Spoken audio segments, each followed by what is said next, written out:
এমন অন্যায় অত্যাচার বেড়ে যাবে। রাসূল সাল্লাল্লাহু আলাইহি ওয়াসাল্লাম বলছেন, ওয়াল্লাযী নাফসি বিয়াদিহি লা তাযহাবুদ দুনিয়া, সেই সত্তার কসম করে বলছি যেই সত্তার হাতে আমি মুহাম্মদ সাল্লাল্লাহু আলাইহি ওয়াসাল্লামের আত্মা রয়েছে, কিয়ামত ততদিন পর্যন্ত হবে না হাত্তা ইয়ামুররা রাজুলু আলাল কবরে, যতদিন না একজন মানুষ কবরের পাশ দিয়ে হেঁটে যাবে, যাওয়ার সময়তে ফায়াতামাররু আলাইহি, কবরের উপরে হামাগুড়ি দিয়ে কাঁপতে থাকবে, হামাগুড়ি দিয়ে পড়বে। হেঁটে যাচ্ছিল কবরের পাশ দিয়ে, যেতে যেতেই হামাগুড়ি দিবে কবরের উপরে। ইয়াকুলু, বলবে, ইয়া লাইতানি কুনতু মাকানা সাহিবি হাযাল কবর, হায় আল্লাহ, কি হায় আফসোস, হায় আল্লাহ, আমি যদি এই কবরবাসী হতাম তাহলে আমি বেঁচে যেতাম। আপনিও বলেন, কিভাবে বলেন জানেন? আল্লাহ, এই ছেলের মুখ দেখার আগে যদি আমার মরণ হতো, এই কথা বলেন না আপনি?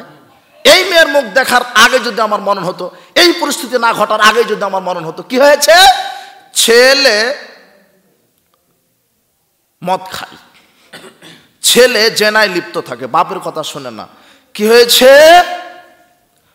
বাপ নিজের মেয়েকে ধর্ষণ করেছে। কি হয়েছে? জামাই নিজের শাশুড়িকে ধর্ষণ করেছে। কি হয়েছে? শ্বশুর নিজের ছেলের বৌমাকে ধর্ষণ করেছে। এই এগুলি পত্রিকায় প্রতিদিন পড়েন না আপনি? আপনি পড়েন না মনে হয়। প্রতিদিন খবরে আসে যে শ্বশুর কর্তৃক পুত্রবধূ ধর্ষণ, আসে না? পিতা কর্তৃক নিজের মেয়ে ধর্ষণ ও পশুর চেয়ে খারাপ। ইয়াখলুফুল হাবা মিনান নাস, এরাই হচ্ছে ইতর শ্রেণীর মানুষ, যারা হবে সমাজের নেতা। কারো বিচার হবে না, শুধু এমনিতেই দু একদিন মিডিয়াতে দেখানো হবে। সবাই সমস্যা। এখন এই যে পুত্রবধূ তার শ্বশুর কর্তৃক ধর্ষণ হলো, পুত্রবধূ বলছে, আল্লাহ, এই পরিস্থিতি হওয়ার আগে আমার মরণ হলো না কেন? তার মানে পুত্রবধূ এত ফিতনায় পড়বে তার বাঁচার পথই থাকবে না। কথা মনে বুঝতে পারেননি? হাত্তা ইয়ামুররা রাজুলু আলাল কবরে, মানুষ কবরের পাশ দিয়ে যাবে, বলবে, আল্লাহ, আমি যদি এই কবরবাসী হতাম, অর্থাৎ আমার যদি মরণ হয়ে যেত, এই ফিতনা আসার পূর্বে যদি আমার মরণ হয়ে যেত, তাহলে কতই না ভালো হতো। চিন্তা করেন সমাজের গতি কোন পর্যায়ে গিয়েছে, এখন কোন পর্যায়ে যাবে। আজ থেকে 10 বছর পরে পৃথিবীতে সঠিক বৈধ সন্তান খুঁজেই পাওয়া যাবে কিনা? কেননা এখন অধিকাংশ যে নারীর বাচ্চা হচ্ছে, এটা বিবাহের 2 বছর আগে থেকে প্রেগনেন্ট হয়ে থাকে। আপনার মেয়ে বিশ্ববিদ্যালয়ে পড়তে গিয়ে কত ছেলের সাথে দৈহিক সম্পর্ক করেছে, কোন বীজের কোন সন্তান ওই যে এতে পড়ে আছে।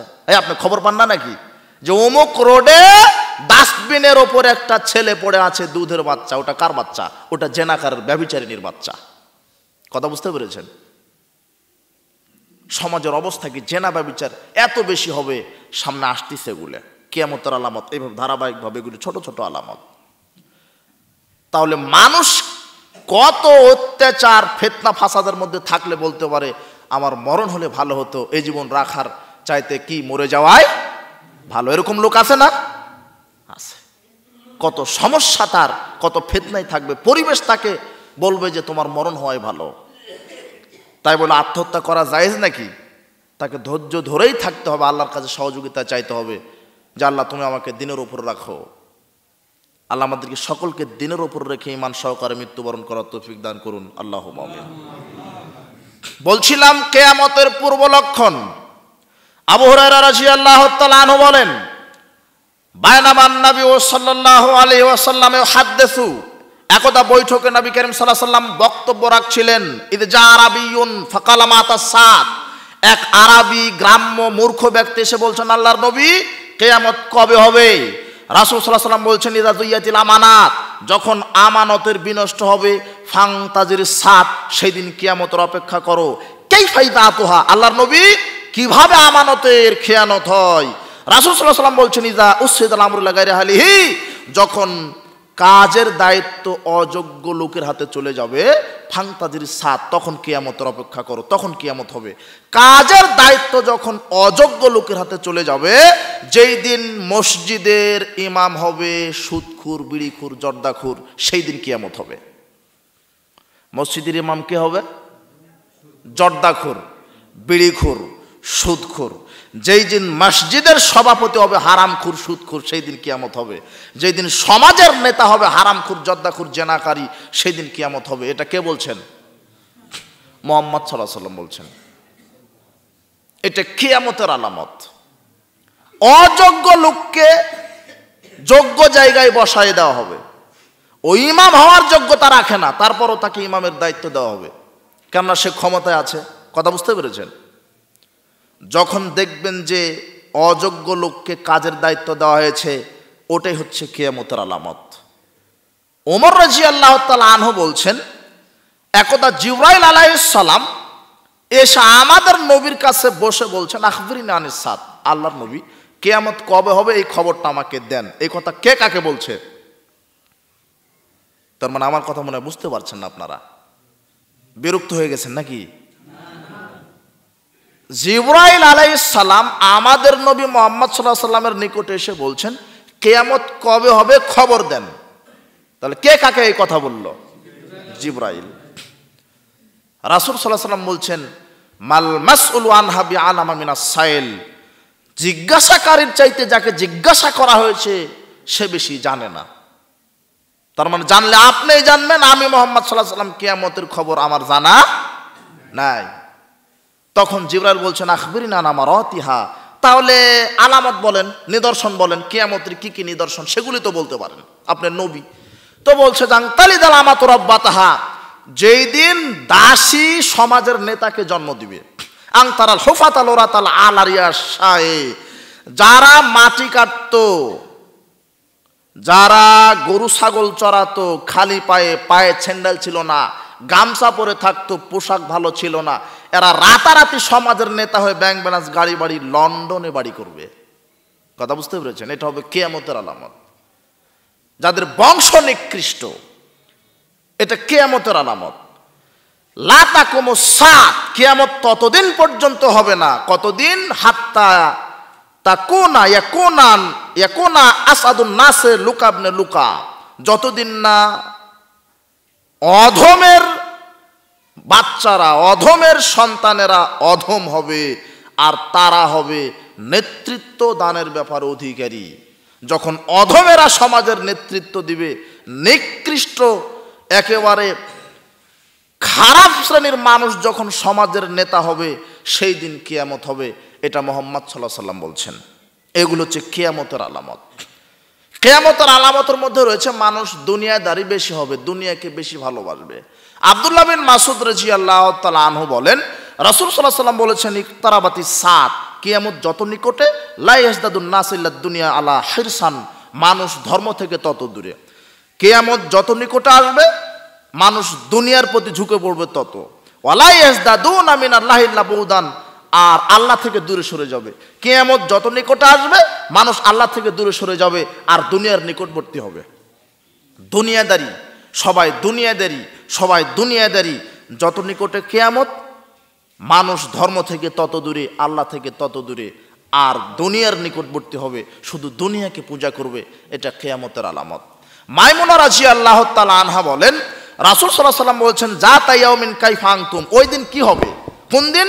ইজা মারাজাদ দিন, যেদিন দুনিয়া থেকে ইসলাম মিটে যাবে, দুনিয়াতে ইসলাম থাকবে না। সাদাকাত দাম, শুধু রক্তপাত হবে, মারামারি হবে।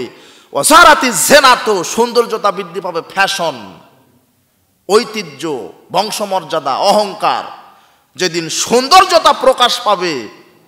ওয়াজারাতি রাগবাত, দুনিয়া ভোগের কামনা বাসনা বেশি হবে। দুনিয়া দুনিয়া, ভালো গাড়ি, ভালো বাড়ি, ভালো নারী, টাকা পয়সা, এসি, বাড়ি গাড়ি, দুনিয়া ভোগের কামনা যেদিন মানুষের বেশি হবে, সেই দিন কিয়ামত হবে। ওয়াখতালাফাতিল ইখওয়ান, ভাই ভাই মতবিরোধ বেশি হয়ে যাবে। ও হারাকাল বাইতাল আতিক, কাবা ঘর যেদিন ধ্বংস হবে। হাজিরা কোথায় হজ করতে যায়? মক্কায়। কাবা ঘর, মানুষ কাবা ঘরকে ভেঙে দিবে। একজন লোক বলছে, এত সুন্দর ঘর, সোনার রূপা দ্বারা বানানো দরজা, এই ঘর কে ভাঙবে? একটা সময় আসবে যে মানুষ কাবা ঘর আর হজ করতে যাবে না, এই মানুষই কাবা ঘরকে কোড়াল দিয়ে ভেঙে দিবে। তাহলে সেই পরিস্থিতি কত জটিল কঠিন হবে, কথা বুঝতে পেরেছেন? কাবা ঘর ভেঙে দিবে, মানে দুনিয়াতে ইসলামই থাকবে না। সেই দিন কিয়ামত হবে, ওটা কিয়ামতের অপেক্ষা। আবু হুরায়রা রাদিয়াল্লাহু তাআলা আনহু বলেন, রাসূল সাল্লাল্লাহু আলাইহি ওয়াসাল্লাম বলেছেন, লা তাকুমুস সাত, কিয়ামত ততদিন পর্যন্ত হবে না, হাত্তা ইয়াবনিয়ান নাসু বুয়ুতান ইউশুনাহা ওয়াশিয়াল মারাহিল, যতদিন না মানুষ বড় বড় অট্টালিকা নির্মাণে প্রতিযোগিতা না করছে, বড় বড় অট্টালিকা, দালান কোঠা, নকশাপূর্ণ ঘর বাড়ি তৈরিতে প্রতিযোগিতা না করছে, ততদিন কিয়ামত হবে না। মানে সবাই হবে দুনিয়াদারি, কেউ দিনদারিতার মধ্যে থাকবে না। দুনিয়া কিভাবে গাড়ি বাড়ি হয়, কিভাবে টাকা পয়সা বেশি হয়, সবাই দুনিয়া নিয়ে ব্যস্ত থাকবে। আর তখনই কিয়ামতের সময় নিকটবর্তী হবে, মানুষের অর্থ সম্পদ বেশি হবে, এটা কিয়ামতের আলামত।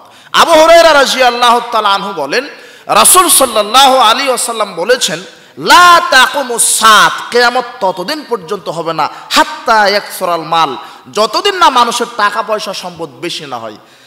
আইয়াফিদা, এত টাকা পয়সা মানুষের হবে, পানির স্রোত যায় যেমন, মানুষের টাকার স্রোত যাবে তেমন। তাহলে টাকা পয়সা মানুষের কত হবে, কথা বুঝতে পেরেছেন? এখন বর্তমানে পৃথিবীতে এমন কিছু মানুষ আছে যে তার নিজস্ব কত টাকা সে নিজেই জানে না, তার কত টাকা। মোবাইলে যদি আপনি 1 মিনিট কথা বলেন 2 টাকা খরচ হয়, তো এই বাংলাদেশের 20 কোটি মানুষ যদি 1 মিনিট করে কথা বলে, তাহলে 1 মিনিটে কত কোটি টাকা উপার্জন বলেন? কথা মনে বুঝতে পারেন না আপনি? এই মোবাইল, এই সিম যে মালিক, গ্রামীণের মালিক যিনি, তার 1 মিনিটে কত কোটি টাকা ইনকাম, হাজার হাজার লক্ষ হাজার কোটি টাকা 1 মিনিটে ইনকাম। কথা মনে বুঝতে পারেননি? পৃথিবীতে যদি 700 কোটি মানুষ থাকে, তাহলে 700 কোটি মানুষ যদি 1 মিনিটে 1 টাকা খরচ করে, তাহলে 1 মিনিটে তার 700 কোটি টাকা ইনকাম। 1 মিনিটে কত কোটি টাকা ইনকাম হচ্ছে?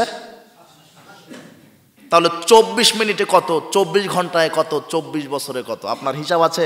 টাকা পানির মতো, স্রোতের মতো ভেসে যাবে। এই দিন না আসা পর্যন্ত কিয়ামত হবে না, প্রায় মানুষের টাকা পয়সা বেশি হবে, এত টাকা হবে, এটা কিয়ামতের আলামত। হাত্তা ইয়াখরুজার রাজুলু যাকাতা মালিহি ফালা ইয়াজিদু আহাদা ইয়াকবালুহা মিনহু, মানুষ খুঁজে পাবে না কাকে জাকাত দিবে। জাকাত দিতে গিয়ে বলবো আমার লাগবে না, আমি ঘুরছি জাকাতের টাকা নিয়ে। তাহলে মানুষ কত ধনী হবে? এই দিন কিয়ামত হবে, অর্থ সম্পদে ভরে যাবে, কারণ সবাই দুনিয়া নিয়ে ব্যস্ত থাকবে, যে দিনদারিতার কোনো সময় দিবে না, দিনের, ইসলামের, আল্লাহর রসুলের পরকাল নিয়ে চিন্তাই করবে না, শুধু দুনিয়া। এই দিন হবে কিয়ামত। আমর বিন তাগলিব রাদিয়াল্লাহু তাআলা আনহু বলেন, রাসূল সাল্লাল্লাহু আলাইহি ওয়াসাল্লাম বলেছেন, মিনাশরাতিস সাত, কিয়ামতের আলামতের মধ্যে রয়েছে আয়াফিদাল মাল, মানুষের টাকা পয়সা স্রোতের মধ্যে যাবে, একসরাল জাহাল, মূর্খতা বৃদ্ধি পাবে, অতাজহারাল ফেতান, ফিতনা ফাসাদ বৃদ্ধি পাবে, অতাফসুত তিজারা, ব্যবসা প্রতিষ্ঠান বেশি হবে। রাসূল সাল্লাল্লাহু আলাইহি ওয়াসাল্লাম বলছেন, তাতাকারাবুল আসওয়াক, ঘন ঘন বাজার হবে, মোড়ে মোড়ে দোকানপাট হবে, আর এই দোকানপাটের পরিচালিকা হবে প্রায় মহিলা।